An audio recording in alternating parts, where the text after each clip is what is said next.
The demigods are each and all the direct offspring of Queen Marika.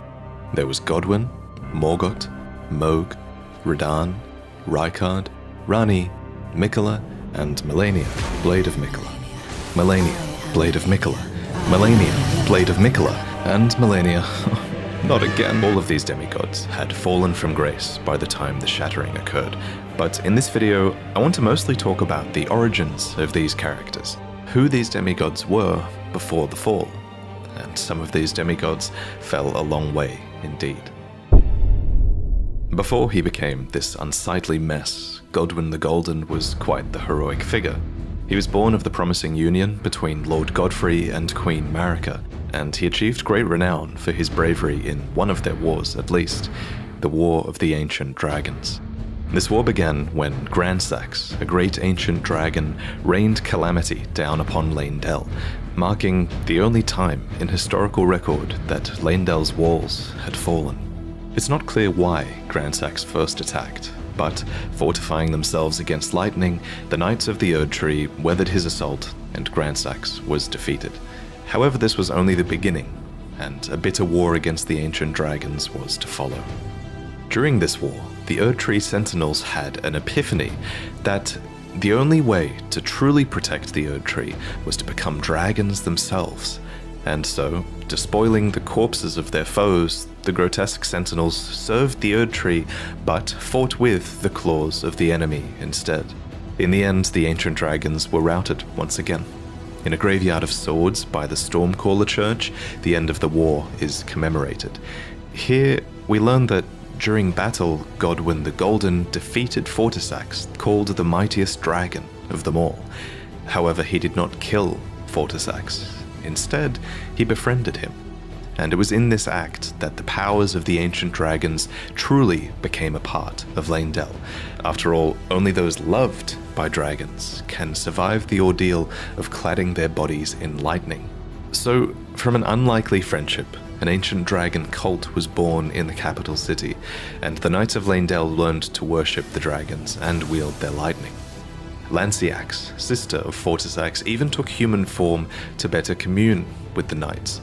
It was officially decided that the worship of the ancient dragons did not conflict with belief in the Erdtree, and it was all thanks to Godwyn, commander of the dragon's golden lightning, and a true child of the golden lineage. But now, let's talk about Morgott and Mohg, the Omen twins, who were also born of Godfrey and Marika's golden lineage. First, what is an omen? Well, to put it simply, an omen is an accursed child, seen as impure, as they are born with horns on the body and face. When this happens, the correct thing to do, culturally at least, is to cut off the horns of the omen, an act which usually causes them to perish. It's pretty messed up, but some omen do survive this process, and some omen are even given a cleaver, crafted specifically for them and awarded as a tool of war, although these weapons are bestowed with a readiness to take them away. We find one such omen in an Erdtree camp upon the Altus Plateau. Before you fight it, you might have noticed another omen nearby writhing in its sleep. It's said that omens see evil spirits in their nightmares, and I think this omen is dreaming, haunted by the vengeful spirits of its accursed kin. This brings us to the Omen Killers, who are horrifying butchers of twisted conscience. They wear these horned masks that make a mockery of the Omen's nightmares, and these butchers hunt the Omen and amputate their horns. The first Omen Killer was named Rollo, a famous perfumer who had to imbibe a physic to rid himself of emotion so that he could better perform his tasks. Remember, it seems many omen have their horns excised when they're very young. That's definitely disturbing enough to warrant an emotion-killing physic in my book. However, if the omen is born of royalty, then their horns are not cut off, but the omen is kept underground, unbeknownst to anyone, and imprisoned for eternity.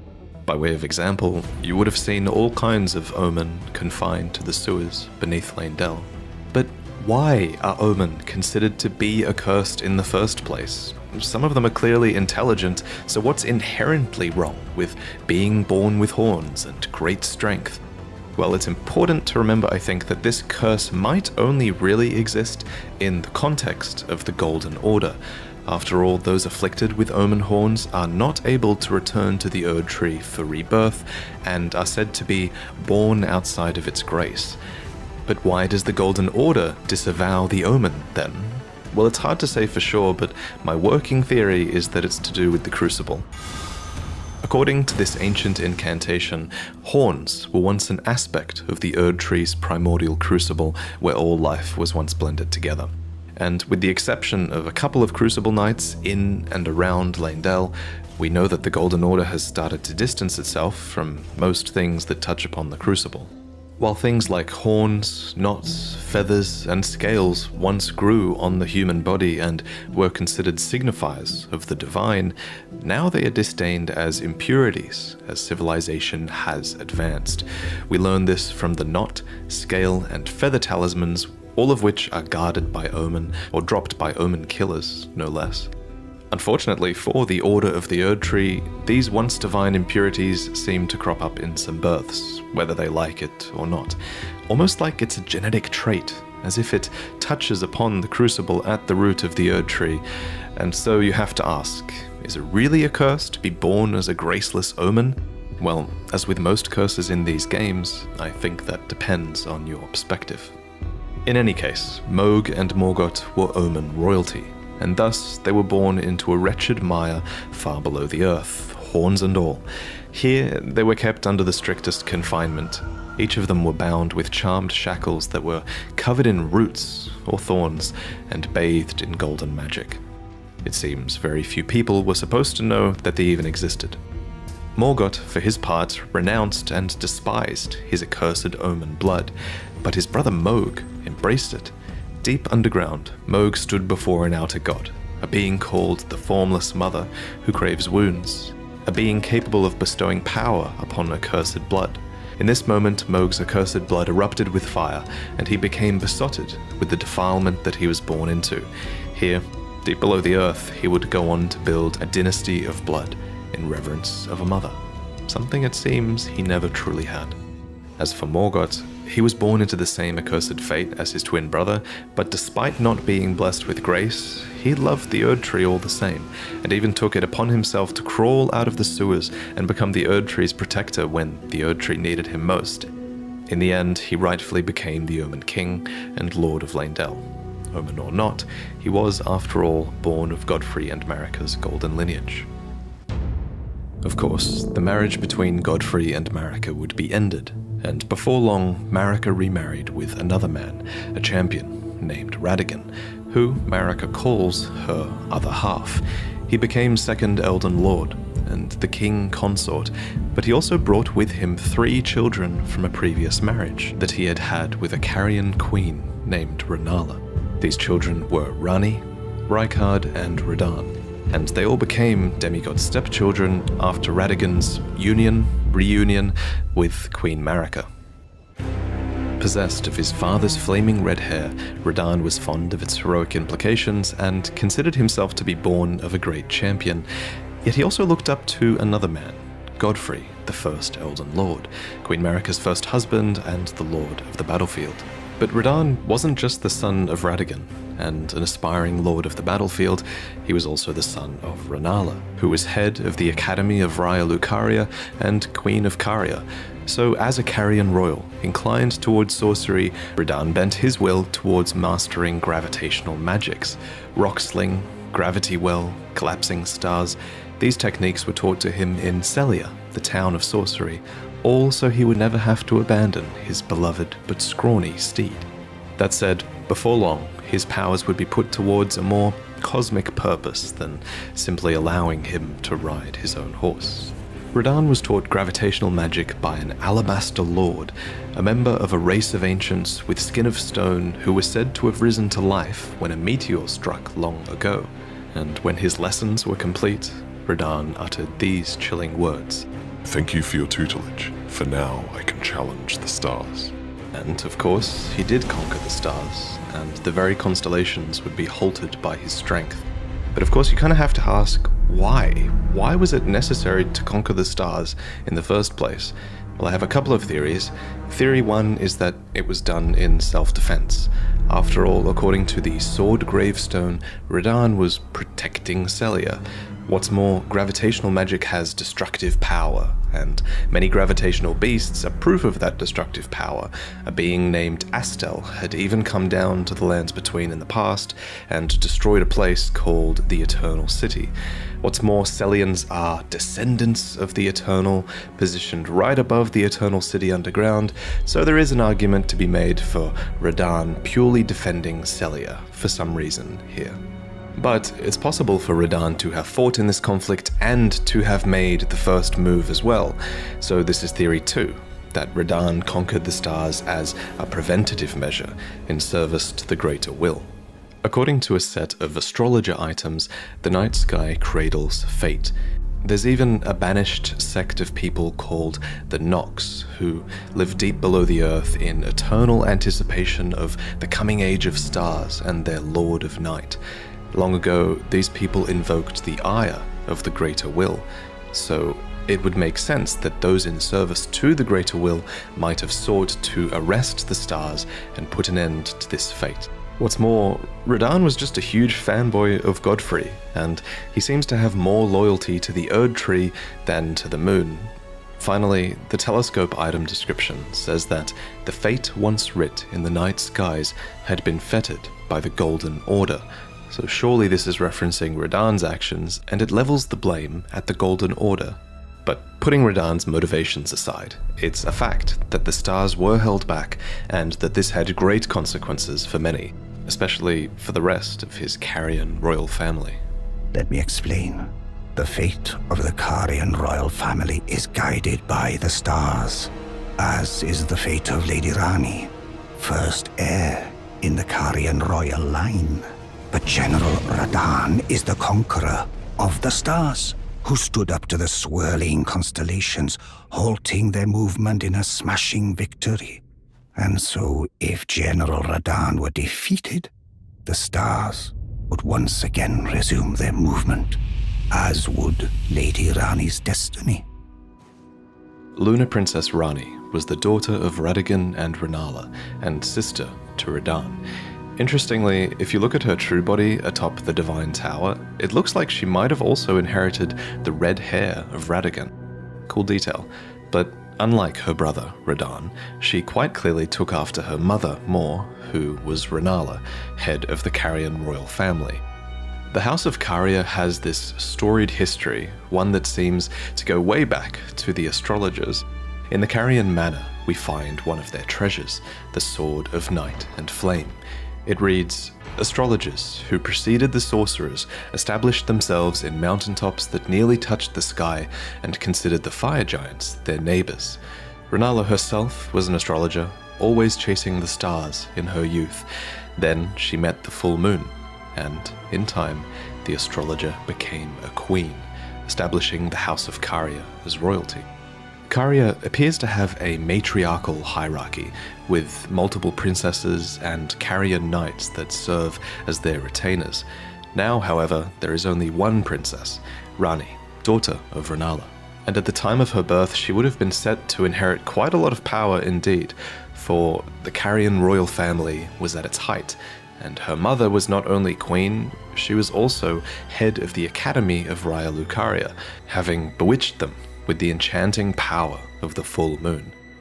Leading the young Rani by the hand, Renala guided her daughter to a meeting with a moon of her own. What Rani beheld was cold, dark, and veiled in occult mystery. A dark moon, a sort of twin to Renala's own full moon. You can even see both of these hanging in the sky if you stargaze from the heights of the Moonlight Plateau. Another who guided Rani was a character called the Snowy Crone, who the young Rani encountered deep in the woods.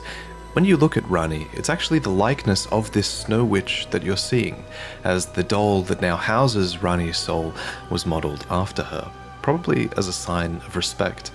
Clearly Rani looked up to this mysterious woman She became Rani's secret mentor, and she even knew about the Dark Moon, teaching the young Rani to fear it as she imparted her cold sorceries. So, what do these moons represent?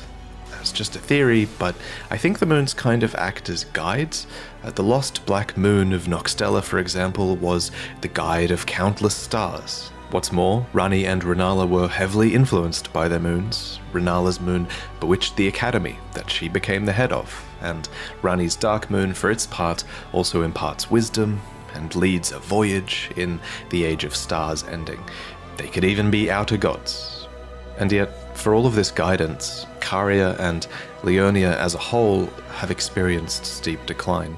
Radagon betrayed the House of the Moon. Radahn locked the stars out of motion. The Academy town is flooded to the north. Caria has been ruined in the west, and the stars and moon have gone their separate ways.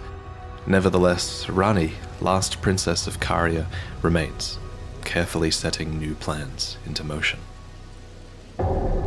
Sibling to Rani and Radahn was a man named Rykard, who was lord of the Volcano Manor. There is evidence that Rykard was friendly with his siblings. He conspired with his sister Rani later on, and there's even a portrait of Radahn hung in the Volcano Manor, as well as a portrait of Rykard himself before the fall. Item descriptions mark Rykard as stern, ambitious, heroic, and blasphemous. A part of this blasphemy was opposing the Erd Tree, which actually drew many knights to his banner, for Rykard believed in taking by force, just as the gods did, and clearly many believed that he would usher in a new age. The armor set of the Gelmir Knights reveals to us what were once very loyal soldiers. The crest of red feathers are there to symbolize Rykard's pedigree as Lord Radagon's son, and the emblem upon their chest piece represents a lord who had lofty ambitions. However, as Rykard delved into the ancient secrets of Mount Gelmir, he came across the immortal Great Serpent, an ancient deity that aligned with Rykard's ambitions. And so, Rykard fed himself to the Great Serpent so that he might devour, grow, and live eternally. Alas, this was too much for his knights, and they believed that their master's heroic ambitions had degenerated into mere greed. So they searched desperately for a weapon with which they might halt their lord, and they found it too. The immortal serpent had lived for a long time, and so there was also a weapon to kill it that had been designed long ago as well, a serpent hunter. But it was too late. As the lord lost his dignity, so too did the knights lose their master. Not that it bothered Rykard. Now we can devour God together. Next, we need to discuss Millennia and Mikola. These two were twins as they were born. No, Rykard, please. Anyway, as you know, Radagon's marriage with Renala did not last. Afterwards, he returned to the Golden Order and became Queen Marika's consort. But what I haven't yet mentioned is that, together, they were blessed with two demigod children, the so-called twin prodigies. Now, in the last lore video, I briefly proposed that these two twins were born after the Shattering, after Radagon and Marika had merged together to become a single god. However, I've since changed my mind. I think Millennia and Mikola were clearly born before the Shattering. There's just so much proof that these two twins were a force that were influencing the world long before the Shattering took place. Anyway, both of these twins were born afflicted. Specifically, in the Japanese text, it's said that their births were vulnerable. Mikola was born afflicted with eternal youth, and Millennia, for her part, was vulnerable to rot. Interestingly, Millennia's scarlet rot is actually an outer god. This outer god, like many others in the game, seems to have an order that is able to be imposed upon the world via an Empyrean vessel, and Millennia was that vessel. And while the scarlet rot is pretty terrible, you can sort of argue that it's got a beauty to it. According to Gowry, the order of rot is resplendent. It's a cycle of death and rebirth, kind of like the lotus flower, which is a flower that blooms anew, beautiful and fresh from mud. I actually have art of this flower hanging in my home. I always love the symbol of it. I actually have lots of art hanging now, and I'm going to talk about all of this artwork that you can buy at the end of the video. Anyway, So millennia, the Empyrean was vulnerable to and afflicted by the Scarlet Rot. There was said to be no cure to this, and while fire and consecration seemed to be somewhat effective at warding it off, millennia would slowly lose her physical self to the rot. Interestingly, old legends of the Scarlet Rot have persisted in the world for generations, and we learn more about the Rot God from the Blue Dancer charm. The dancer in blue represents a fairy who, in legend, bestowed a flowing sword upon a blind swordsman. Blade in hand, the swordsman sealed away an ancient god, a god that was rot itself. Specifically, this god was long ago sealed away in the stagnant water that is downstream of the Ainsel River underground. And wherever rot appears, the kindred of rot appear as well. These are pests and servants of the rot, and now, in the current age, these are servants that have been forsaken by Millennia, who is their new goddess. So, this blind swordsman with the flowing curved sword actually went on to become Millennia's mentor. So technically it's him that we have to blame for this goddamn attack. The prosthesis wearer heirloom tells us more. A talisman engraved with a scene from a heroic tale. Though born into the accursed rot, when the young girl encountered her mentor and his flowing blade, she gained wings of unparalleled strength. Millennia's ridiculous attack is called the Waterfowl Dance, and aesthetically it makes sense that, flowing waters would counter the effects of rot. For just as still waters turn foul, stagnation turns to decay. Thus, warriors must remain ever drifting. And indeed, Millennia does resist the call of the rot. There's a lot of evidence that she's not really a willing vessel, but through sheer will and sense of self, she resists the rot, and only when she is truly pressed in battle will she abandon this will and bloom into the goddess within.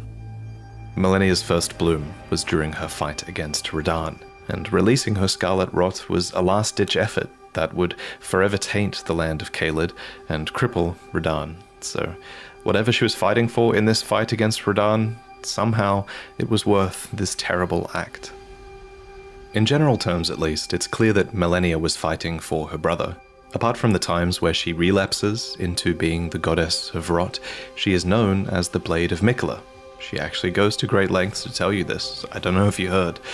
Despite being the toughest boss in From Software history, she's actually fighting for his right to godhood, not her own. In Millennia's own words, her brother Miquella possesses the wisdom, the allure of a god. He is the most fearsome Empyrean of all.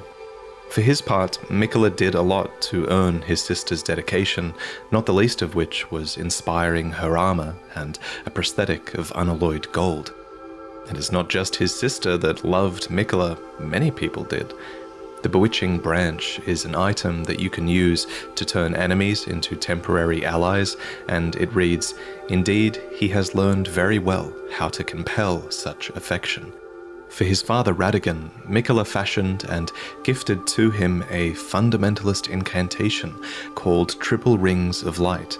Radagon then returns the favor, gifting back an incantation called Radagon's Rings of Light. These interactions show some of Miquella's positive connections with his father and also Golden Order fundamentalism. And yet, the young Miquella abandoned fundamentalism, for it could do nothing to treat Millennia's accursed rot. This was the beginning of unalloyed gold. So, what is unalloyed gold? Well, an alloy is a composition of metals, so unalloyed gold is pure gold, essentially, with no external mixtures. This gold apparently can ward away the meddling of outer gods, and so Miquella bent a lot of his efforts towards creating an unalloyed gold needle. Specifically, this needle was crafted for his sister, to ward off the rot god and forestall the effects of the incurable rotting sickness. We see the bond between the siblings as well when we visit Miquella's Halig tree. We see a statue of a one-armed woman embracing a child, Miquella. In this place, we see the biggest example of Miquella's benevolence, the Halig tree, and the society that was built into the brace that supports it. This was a promised land, seen as a salvation to many who were shunned or persecuted, provided that they can actually find the path here, of course. And like many other Empyreans, Miquella seems to have had the will within them to create a new order, and his is an order that's somewhat modelled on the ones that came before it. The biggest thing is that the Halig tree is clearly inspired by the Erd tree. But the difference is that Miquella's Halig tree is said to be accepting of all, even those the Erd tree shuns. Miquella himself was once embedded inside of the Halig tree, and he watered it with his very own blood since it was a mere sapling.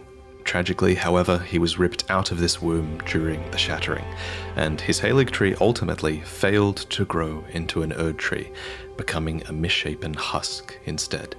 But that's the story for another day. There's also a ton of cut content to do with Miquella, and he's one of the most mysterious demigods, who I'm sure we'll learn about more later. But there is one more thing that I want to mention before I go. It's kind of one theory I had during the making of this video. So, Miquella and Malenia each have their own butterflies. Malenia's is the Aeonian butterfly, which inhabit the swamp of Aeonia and are rumored to come from the wings of the rot goddess herself. And I think it's fair to say that Miquella's butterfly is the nascent butterfly, which appears as if it's just emerged from its cocoon for its entire life. This is a reference to Miquella's eternal youth and his cocoon in the Halig tree. But there is, of course, a third butterfly, right? There's the smouldering butterfly. It's said to be an eternally burning butterfly that serves as kindling.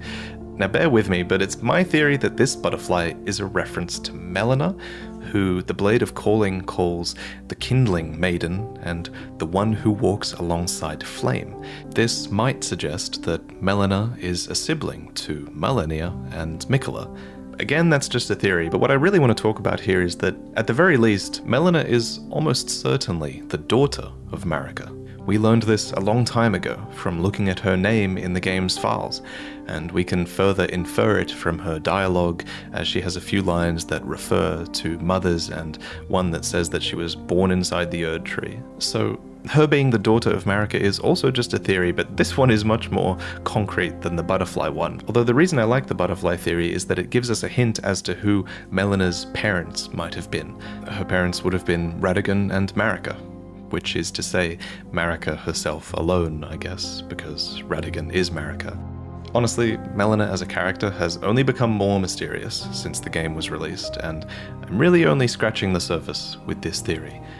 But speaking of times before Elden Ring was released, back then, a long time ago, I commissioned this piece from a renowned artist named Marco, and now I'm so excited to reveal it for the first time. This storybook scene is heavily inspired by the early looks we had at Elden Ring, with a red-haired protagonist, spirit companions, a mount that looks like Yakul and a bit like Torrent, and a few other hidden details in the piece. This piece, and all of my other prints, are now available over at Spring, where you can actually buy them fully framed and ready to hang. They actually ship with a beautiful frame. The frame itself is a nice black satin finish, and you can even opt for a white border around the print, which I think looks really classy in certain cases. I think these posters are a cool way to support the channel and artists, and for you to actually get something in return that will make your room look better. So check out my prints if you're interested, but this is the end, and thank you for watching. I'll see you next time.